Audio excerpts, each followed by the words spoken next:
Thank you, Virginia, and thank you, everyone, for coming today. It's wonderful to see everyone. We've got a really exciting session that I can't wait to introduce our speakers to you. I think, I've been coming to Singapore now for 3 years and talking about employer branding and its importance. And it's just amazing seeing the geography start to see and accept what's happening in the world of talent brand. One of the questions, though, I'm often faced is when I'm talking to people as to why talent branding is important. And the first thing we really have to really take a step back to understand that is really comes down to the candidate experience. And what we fundamentally have to understand is that the candidate today is making decisions about your organisation, about the job, about the people who they could be working with through access through the internet, the power of information. They're empowered to make these decisions before you really have a chance to perhaps even have a one-to-one conversation and share your story. We have to be able to participate in this conversation. It started off really being a HR issue, the war for talent and engaging the best talent. But to Virginia's point, it's now a business issue. I was recently at a conference where PepsiCo shared a very interesting statistic helping them understand why this is now a business issue. And what they found is that for every candidate that had a bad experience, 42% of those candidates would never buy a PepsiCo product. 42%. And so when you think about the impact and the influence that has on the business, it's no longer just a HR problem. So what is it that we need to say? How do we think about communicating? And there's been a real evolution when we think about how we define and control the story that you want to tell. You, as talent acquisition experts or HR professionals, are telling stories every day, both internally and externally.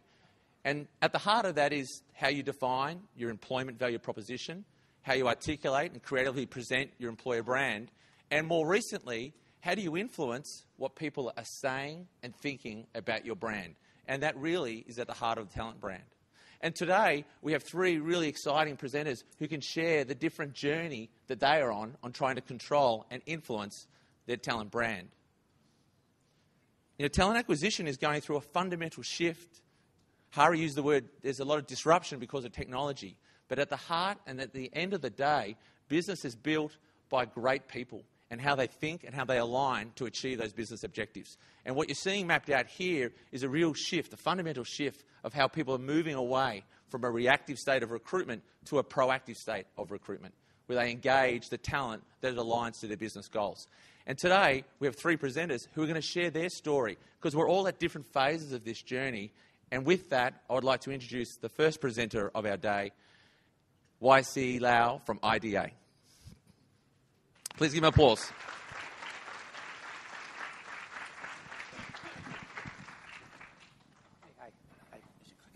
Okay. Mic test. Mic test. Okay, it works. Okay, I'm really very happy to be here to share with you IIDA's adventure in employer branding. I call it an adventure because it's really an adventure. We don't really have a very structured strategy.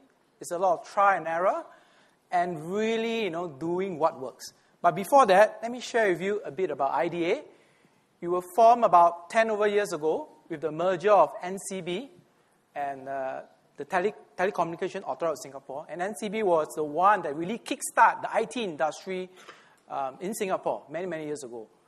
And we are a single agency, 1,800 strong, that's responsible for policy planning, regulation of IT, telco sectors. So when Singtel, M1, StarHub don't play ball, yes, we are the guys to try to tell them, please, be responsible. We are also the government IC infrastructure service delivery for many ministry and state boards, right? And last year, we decided to revisit what is our role. What is it that IIDA, who is an agency responsible for social economic development in Singapore via Infocom, can do for Singapore? And we decided that our role is to help build Singapore into the world's first smart nation by leveraging on the different technology that's coming on board. be it infrastructure, Internet of Things, automation, and all those disruptive technology that were shared by the first speaker just now. In order to fulfill our mission, talent is critical, right? Be it building the industry, making tech exciting for Singaporeans, and having a world-class infrastructure. We also need talent to properly govern, our IT sector, right? We have to be both pro-company and pro-consumer, right, in the things that we do. Last but not least, right, we also need to attract good people to deliver IT services that enable a collaborative and responsive government. Behind each and every single significant government IT project is an IIDA officer. But we have a challenge. We have a lot of good stuff inside, not known outside. Last year, if you flip through the papers, you will see a lot of news about IIDA, but mainly, on regulating the telcos. And this poses a challenge in what IIDA is known for. So quality CVs were not coming, and we have to do something about it. We tried internally to convince that, hey, we do need an additional platform, but people were not convinced because we have other platforms. But as HR, we decided we need to take charge, so we push ahead. This shows our linking following trend. What we did was very simple. We said, what is a brand? A brand is about what excites people that you want to attract in. They need to know how is it like inside. So all we did, we focus on news that attract ICT professionals. Each time we see a good story inside, we try to share that on our platform. We persist, right? We did many other things. We tell our staff, hey, when you join IIDA, tell the whole world, right? Announce in your LinkedIn profile so that people know what you're doing. Persist, we did.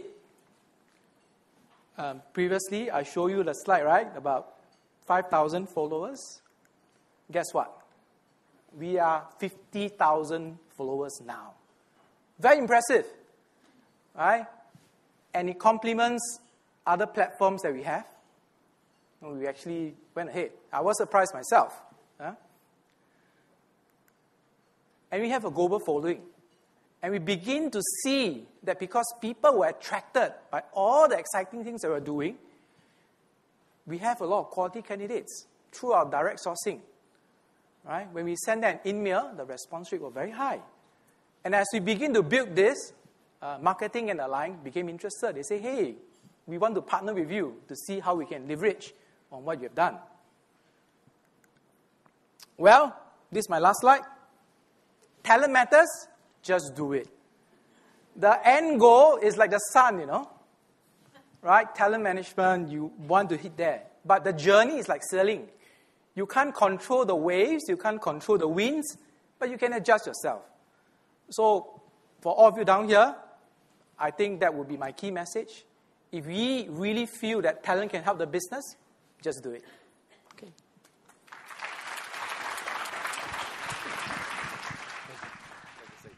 Thank you. We look forward to asking some more questions at the end when we host the panel up here. I'd like to call our next speaker, Benjamin from Talisman. Would you please welcome to the stage?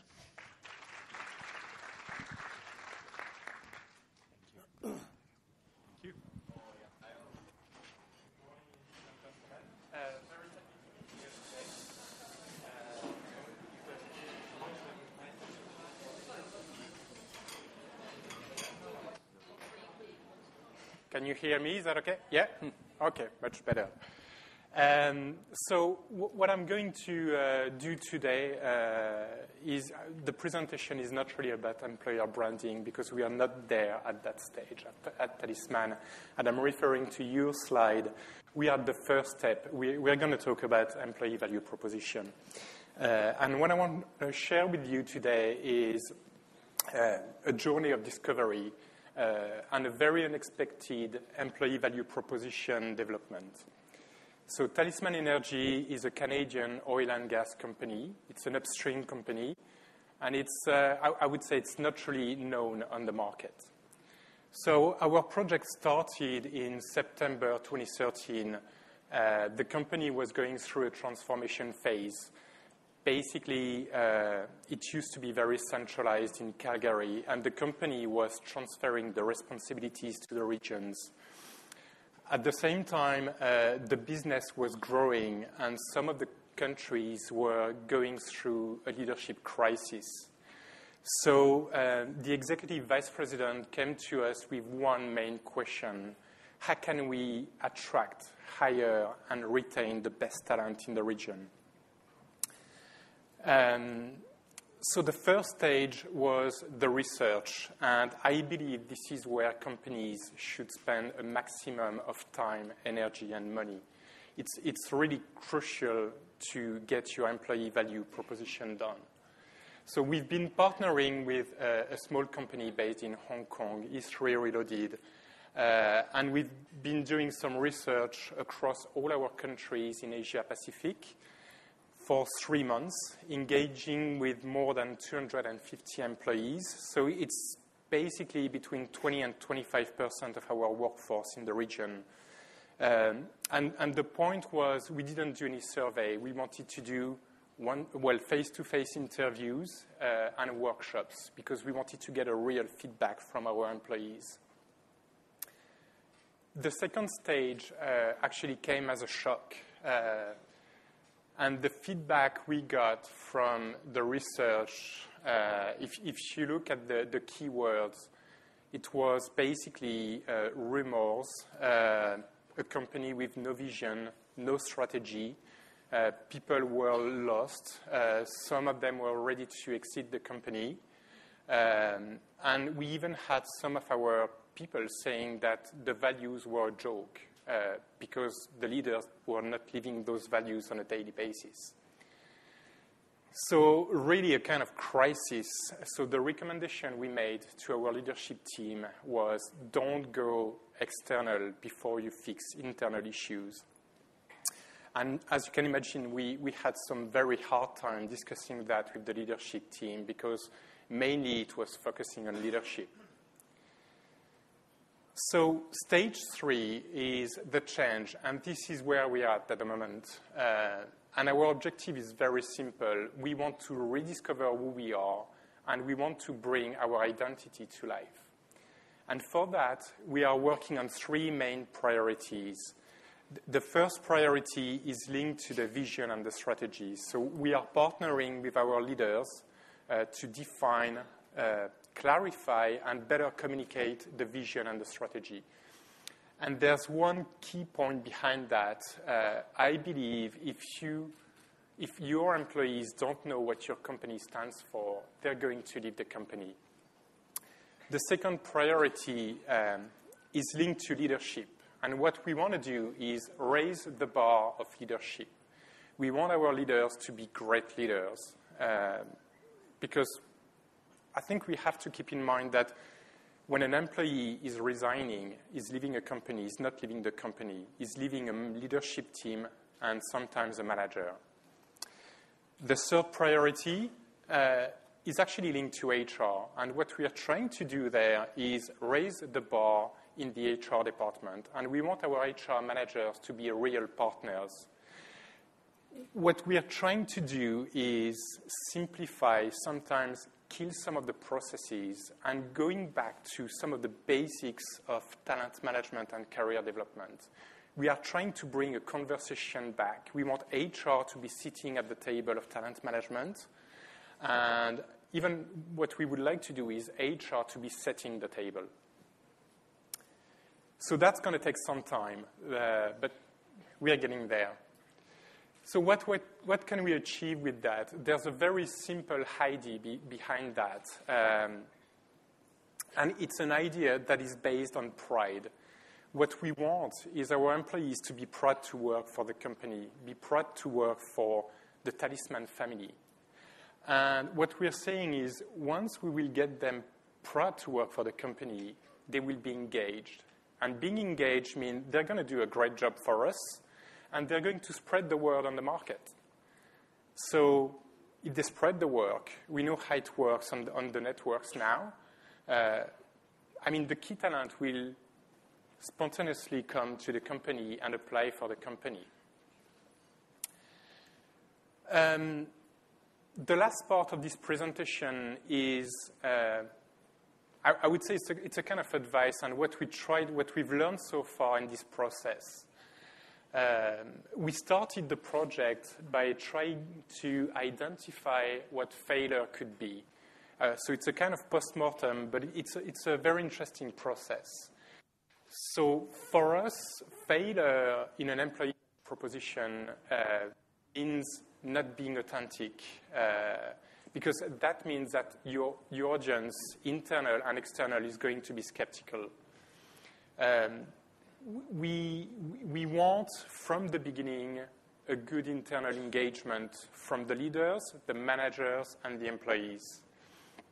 And of course, in this employee value proposition, what we are trying to do is we're trying to target a very specific talent pool. So we don't want to hire anyone on the market. It's very specific people. The last point is actually you don't want your employee value proposition to be a document sitting on a shelf, because let's face it, most of the employee value propositions end up like that. Companies are doing the research, they came with a great report, and the document is there and nothing happens. Your employees can't see the outcome. So it was critical for us to have some quick wins and go straight into an action plan. So what I want to do now is share some advice on really what we've learned in this process.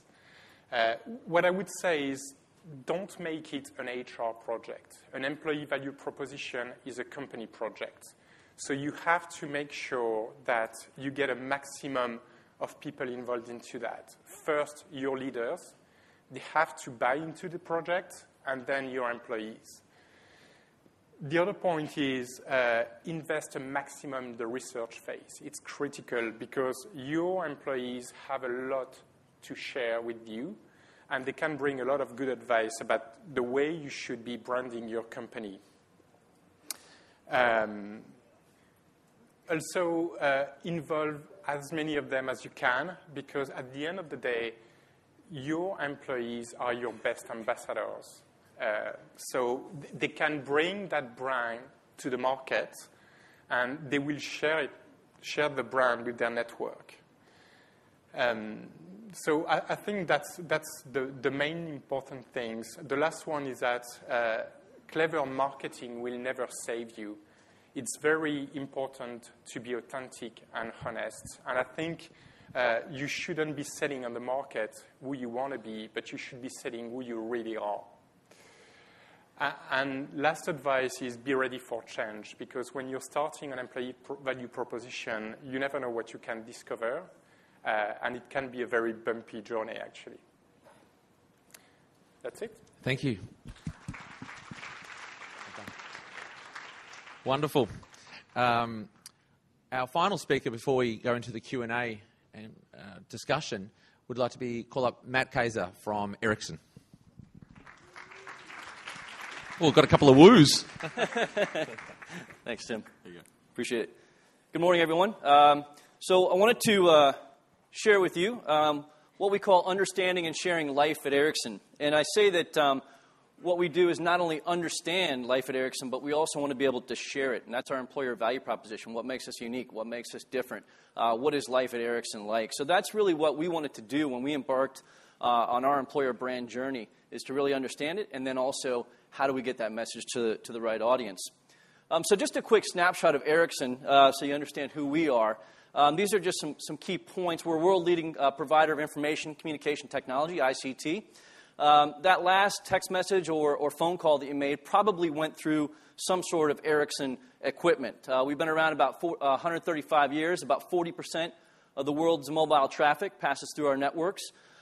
Pretty large organization, around 110,000 employees globally in 10 regions, and we have customers in 180 countries. Not only are we enabling networks for telcos, but we're also enabling solutions and bettering healthcare and education, enabling humanitarian efforts around the world. We don't just connect places and people, but we also do M2M, machine-to-machine technology, smart grid networks. And we're the 5th largest software company in the world. One of the reasons why I share this is because when I say Ericsson, most people think we make mobile phones. And candidates do as well. And I see a lot of people shaking their heads. So that's really one of the main reasons why we wanted to embark on this journey. Because we're moving more into what we call the ICT space, information communications technology, and moving out of just the telco space. So a lot of candidates in telco, they want to work for us. They know who Ericsson is. People in ICT, the people that work for companies like IBM, Accenture, HP, those types of companies who we're competing with in ICT, they don't know a lot about Ericsson. So that was one of the reasons why we embarked on this. The other was that we are changing internally. We were moving more into a global structure versus a regional structure. So we were centralizing our structure internally versus a decentralized structure. So we needed to change. We knew that we wanted to go to market as one Ericsson. So we wanted to build a global employer brand. And this is how we did it. So this was our methodology. Basically, what we did was really a kind of a 3-step process. We took a look at analysis, internal materials first. So we looked at our surveys. What were our employees saying about us? What we call our dialogue survey. We looked at our programs, our core values. What did we want to incorporate into our employer brand message? Who are we as a company? Then one of the most important things we did, and it was just recently shared, was doing research with and conducting surveys and focus groups with our employees as well as external candidates. Because not only do we want to know what our employees think about us, but we also want to know if there's a gap between what candidates feel about Ericsson and what our employees think. So we did both internal and external research, and then we also did a competitive analysis to look at what are our competitors doing out there. How do we best position Ericsson against our competitors? So this is what we came up with. We heard a lot of great comments and feedback through the research, but we really narrowed it down into 3 core pillars, and we really felt these were indicative of what it's like to work at Ericsson, life at Ericsson. And we based it on trust, performance, and innovation. You can see some of the things that we heard from our employees and from candidates in the marketplace, that we were anchored on our values, that we had a strong global brand and customer relationships, that we were focused on sustainability, corporate responsibility. Obviously, a very strong global company, but we were continuing to evolve in ICT. We also had collaboration support from what we felt were the best employees in the industry. And then the third was innovate. Our employees, that's real strong in our culture, is the fact that our employees get an opportunity to innovate every single day, that there's continuous learning, and that we have an opportunity to change the world of communication. So that's what we really focused on in our message, and this is how we brought it to life. You plus Ericsson. And this is really the message that we're sharing with candidates in the marketplace and also our employees to help them to understand what does it really feel like to work at Ericsson? Why should you want to work at Ericsson versus who you're working for now or versus our competitors? And it's really about what you bring, helping us shape our success, contributing to an open and collaborative environment. The fact that what you do at Ericsson drives change, and you can help us bring what we call the network society to life. And no matter what your role at Ericsson, you're going to contribute to something bigger. And that's really what we wanted to focus on. And that's where the U plus Ericsson came in. So what we're doing is we're adapting this. We don't just use one message. We're adapting this to different regions. And we're also adapting it to experience level. We're adapting it to different roles. And we're adapting it in terms of diversity as well. So we really have several core focuses when it comes to our message, the images that we use, and how we're sharing this with candidates in the marketplace.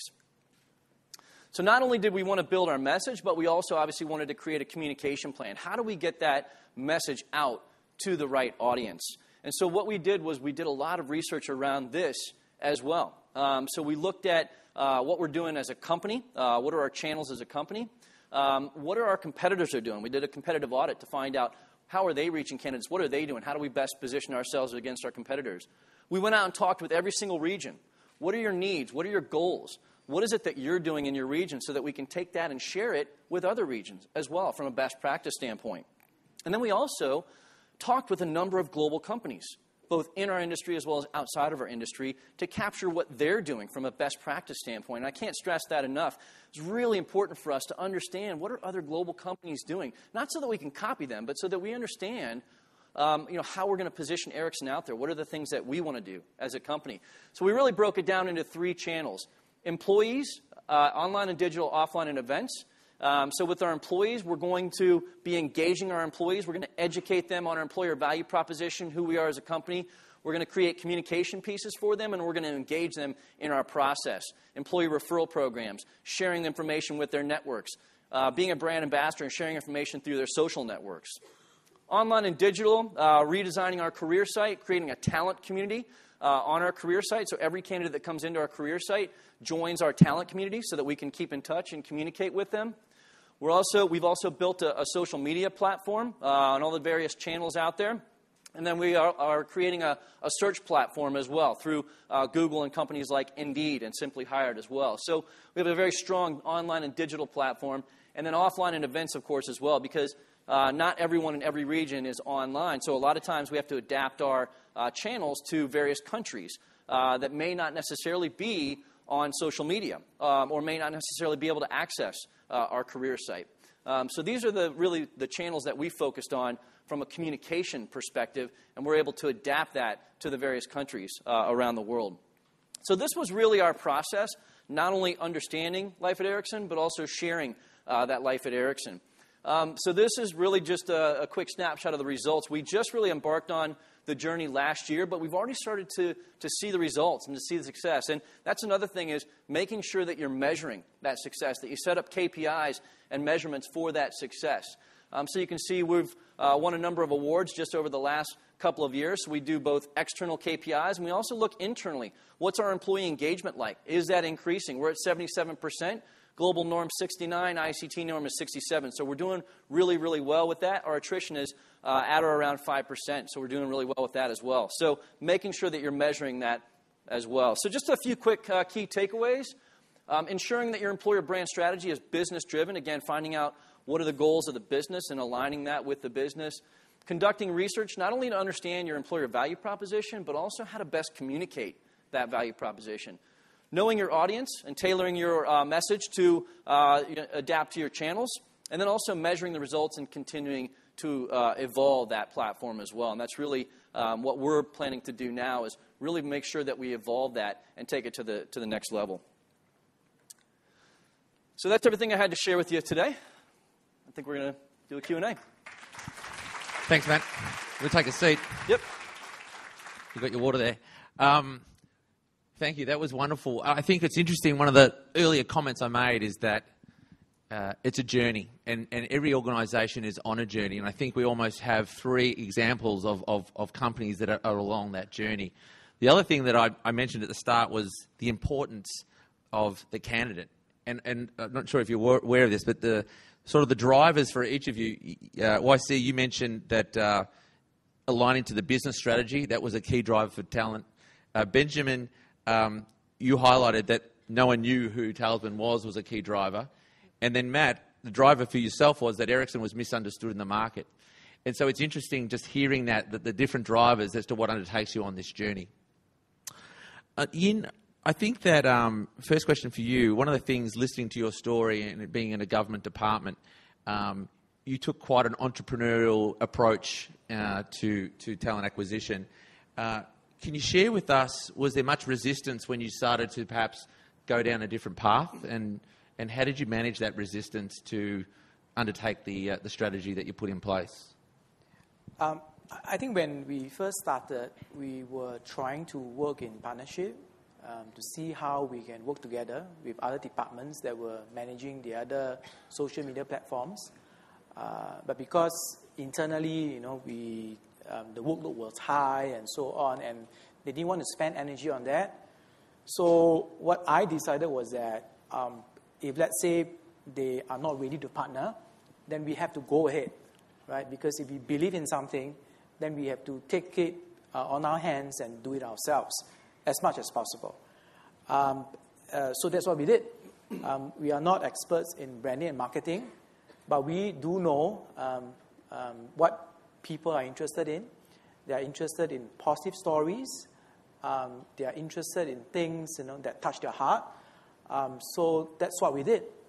We look around the organization and say, what is it that is good that we need to share more?